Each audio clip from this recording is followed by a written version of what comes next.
क्या है मेरा स्वरूप, क्या है मेरा लक्ष्य, मैं इस दुनिया में क्यों आया हूँ, कैसे मैं अपना जीवन जीऊँ। मुझ में भरा है ज्ञान भंडार, आदि मध्य और अंत का सार। शिवाचार्य श्री जी द्वारा प्रतिपादित आत्म ध्यान शिविरों में मैं आत्मा हूँ, मैं आत्मा हूँ। अरिहंत परमात्मा महाविद्य क्षेत्र में विराजमान, जिनकी अनंत अनंत कृपा हम सब पर बरस रही है, उस प्रभु की अनंत करुणा, अनंत मैत्री, अनंत ज्ञान, अनंत साधना को अनंत अनंत नमन। प्रभु तिन्नानंग तारियानंग बुद्धानंग मोहियानंग मुत्तानंग मोहिगानंग, स्वयं तिर चुके हैं, औरों को तार रहे हैं, स्वयं बोधि को प्राप्त हो गए हैं, औरों को बोधि दे रहे हैं, तीनों लोगों को एक साथ जानते और देखते हैं और सबके मंगल की कामना करते हैं। उनके समोसरण में जो इंद्र देव समोसरण की रचना करते हैं, वहाँ नाना प्रकार की परिषद होती है और साधु साध्वी श्रावक श्राविका राजा मंत्री श्रेष्ठ सब आते हैं, पशु पक्षी आते हैं, सबको उद्बोधन देते हैं और उनके समोसरण में आकर के भव्य प्राणी गिर जाते हैं, पार हो जाते हैं। उस प्रभु को अनंत अनंत नमन, प्रार्थना, कृतज्ञता के भाव। शासनपति भगवान महावीर, जिनका धर्म शासन, धर्म संघ, धर्म तीर्थ में हम सब धर्म का अमृत पान कर रहे हैं। प्रभु की वाणी, प्रभु का ज्ञान, प्रभु की साधना, प्रभु की मैत्री आज भी हमारे पास है। उसी भावना से प्रभु को अनंत अनंत नमन, प्रार्थना, कृतज्ञता का भाव। प्रभु सिद्ध बुद्ध और मुक्त हो गए। प्रभु की साधना आज भी हमारे पास है। उस साधना के द्वारा हम भी आगे बढ़ सकते हैं, हम भी संसार सागर से पार हो सकते हैं। उसी प्रभु की अंतिम देशना उत्तरध्यान सूत्र में श्रद्धा परम दुर्लभ, श्रद्धा दुर्लभ नहीं परम दुर्लभ है। श्रद्धा किसके प्रति? अपनी आत्मा के प्रति, भगवान की वाणी के प्रति, कर्म सिद्धांत के प्रति। जो कर्म है वो आपको वैसे ही भोगना पड़ेगा। तो आज भगवान की वाणी का हम समक्त पराक्रम के अंदर सुनते हैं। भक्त पचकाने नंग भंते जीवे किम जनाई। हे भगवान, भक्त प्रत्याख्यान अर्थात आहार का प्रत्याग कर दिया तो जीव को किस गुण की प्राप्ति होती? भगवान फरमाते हैं, भक्त पचकाने नंग अनगारे अनगाए अनेगायंग भव सयायंग निरंभई। भक्त के प्रत्याख्यान से जीव सैकड़ों भवों को अर्थात जन्म का निरोध कर देता है। भक्त प्रत्याख्यान में आजीवन आहार त्याग तथा संसारे का वर्णन है।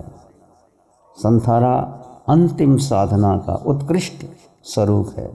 जब साधक की साधना परिपक्व हो जाती है और आगे की साधना में शरीर सहयोगी नहीं रह जाता, उस अवस्था में साधक संस्कारक विधि शरीर को विसर्जित करता है।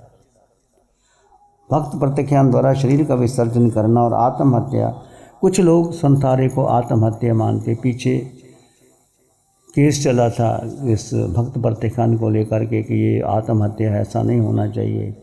बहुत कुछ पूरे भारत में इसके संगठन हुआ, सब ने अपने अपने विचार दिए। यहाँ भी सूरत में बहुत बड़ी रैली हुई और सुप्रीम कोर्ट में जाके बात हुई तो सुप्रीम कोर्ट में थोड़े ही समय में 1-2 मिनट 3 मिनट में इस पर स्टे लगाया गया।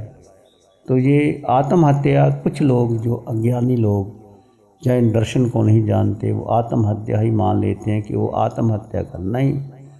आत्महत्या करना, कौन व्यक्ति आत्महत्या करता है? जो अज्ञानी है, जो मूढ़ है, जो अविवेकी है, जो अपनी क्षुद्र प्रवृत्ति जिसकी कुछ पूर्ण नहीं हो। मान लीजिए किसी को बिजनेस में बहुत बड़ा लॉस हो गया तो कहते हैं अब जी के क्या करना है। परिवार में किसी ने साथ नहीं दिया, बेटे पोते कोई पूछता नहीं, या ऐसा रोग आ गया जो रोग ऐसा रोग है जिससे आप उलझ गए हो, तो लोग कहते चलो छोड़ो आत्महत्या कर लेते। परंतु नहीं, जीवन में कितनी कठिन से कठिन परिस्थिति आ जाए, आप ये संकल्प करना कि मुझे जीवन में आत्महत्या नहीं करना।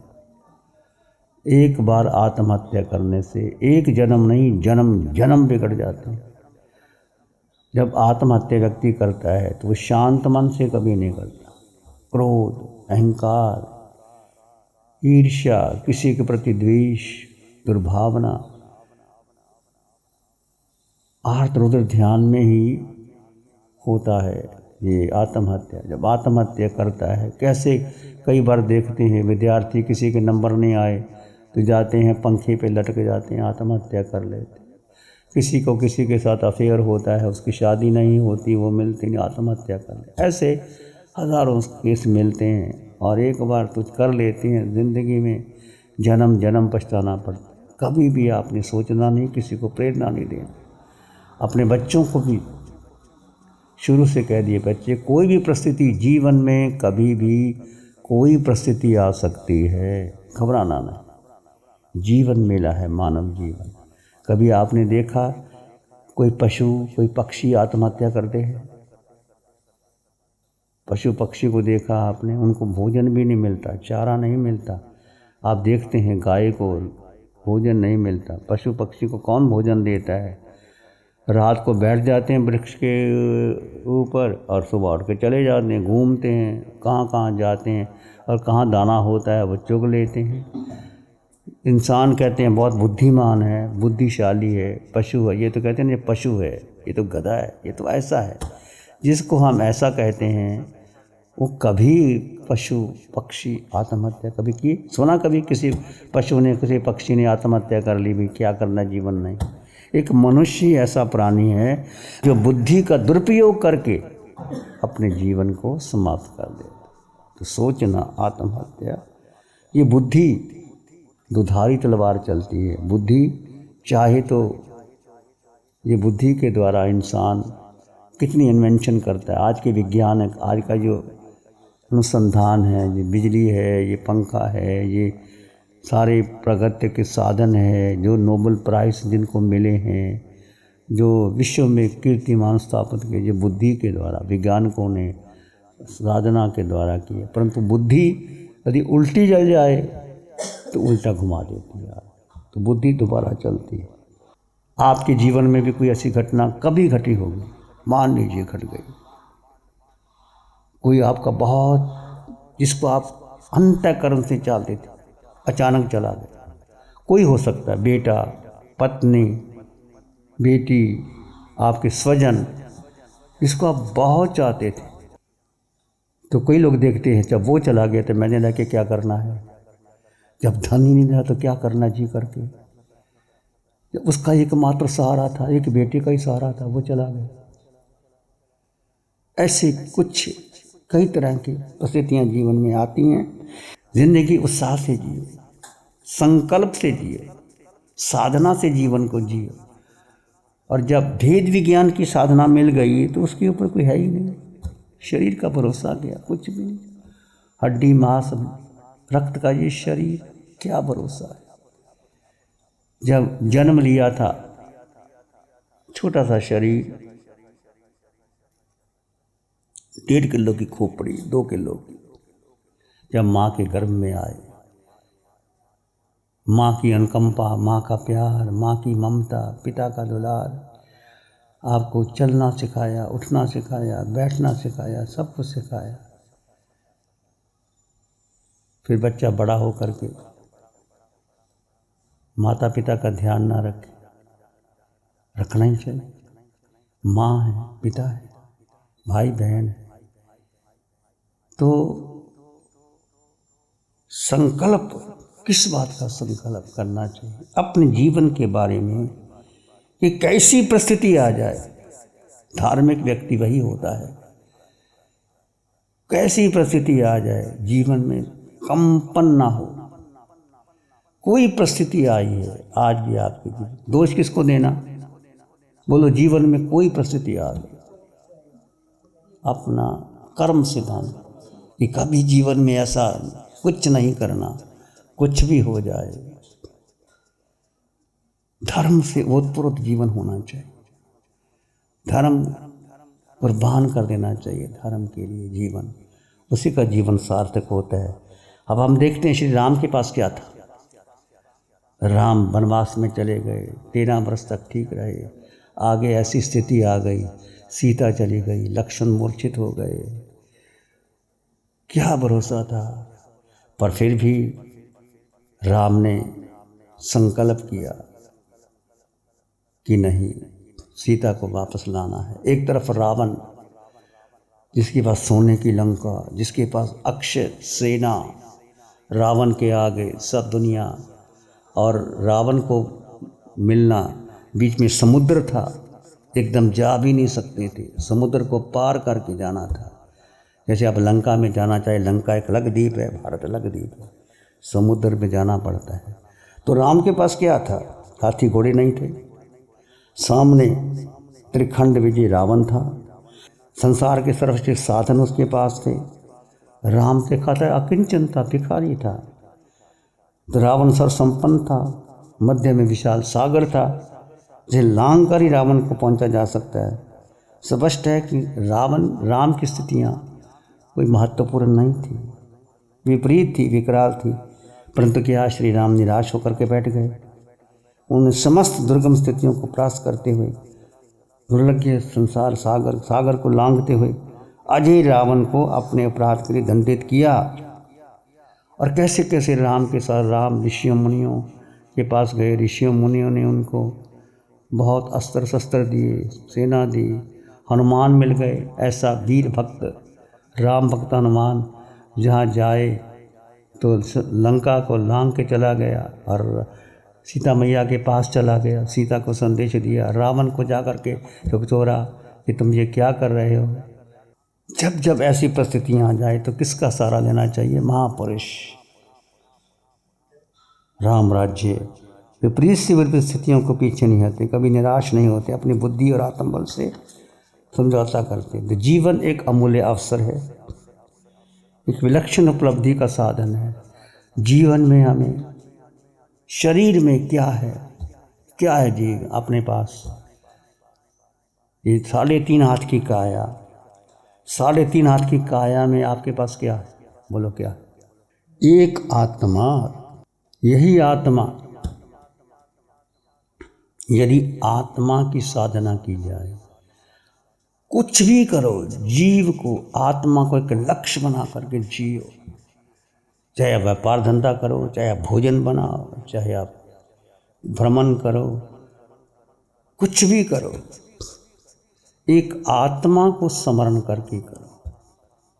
जैसे बड़े भोजन बनाती हैं, भोजन बनाते छोटा बच्चा बाहर खेलता है, माँ को पता है बच्चा बाहर खेलता है, माँ को पता है बच्चा अग्नि में हाथ न ला दे, तो माँ कितनी जागरूक होकर के भोजन बनाती है और बच्चे का ध्यान रखती है।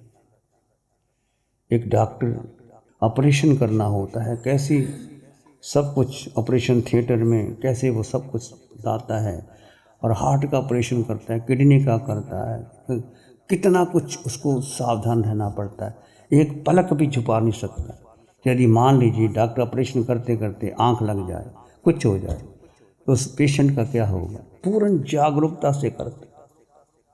जैसे एक व्यापारी धन कमाने के लिए कितनी मेहनत करता है, धन कमाता है। एक विद्यार्थी विद्या लेने के लिए अंक प्राप्त कर, अच्छे से अच्छे अंक मिले। ऐसे आपको और मुझे क्या करना चाहिए?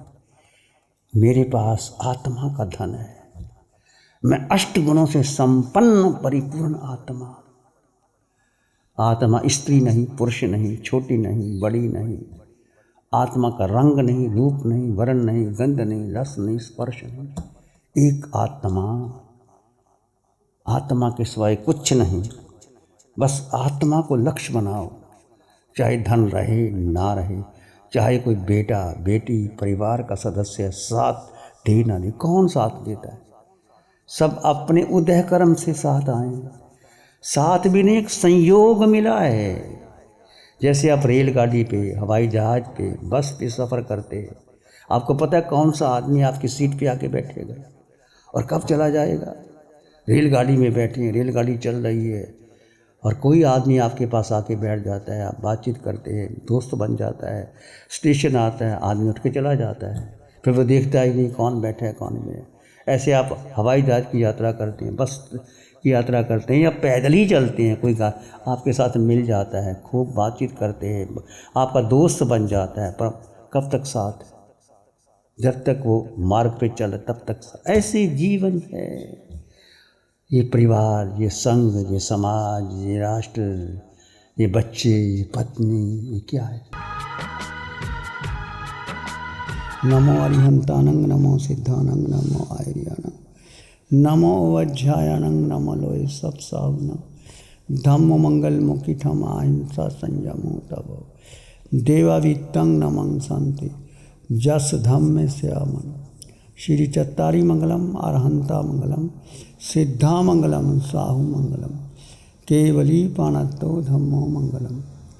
चत्तारी लोग उत्तम, अरहंता लोग उत्तम, सिद्धा लोग उत्तम, साहु लोग उत्तम, केवली पाणत्तो धम्मो लोग उत्तम।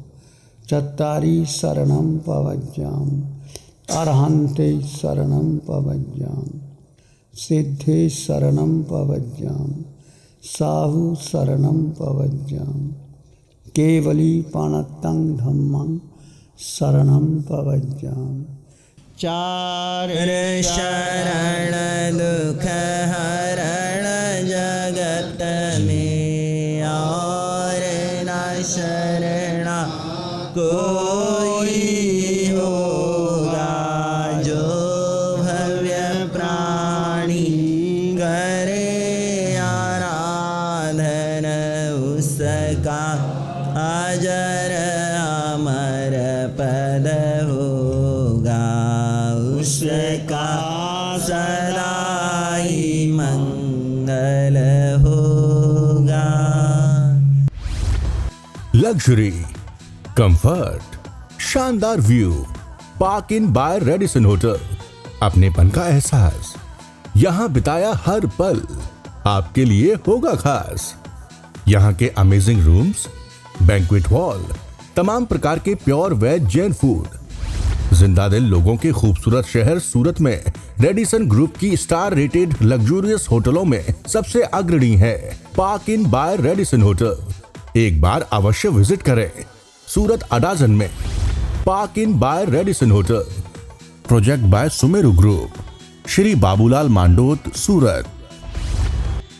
गुरु हमको ऐसी कृपा दृष्टि दे।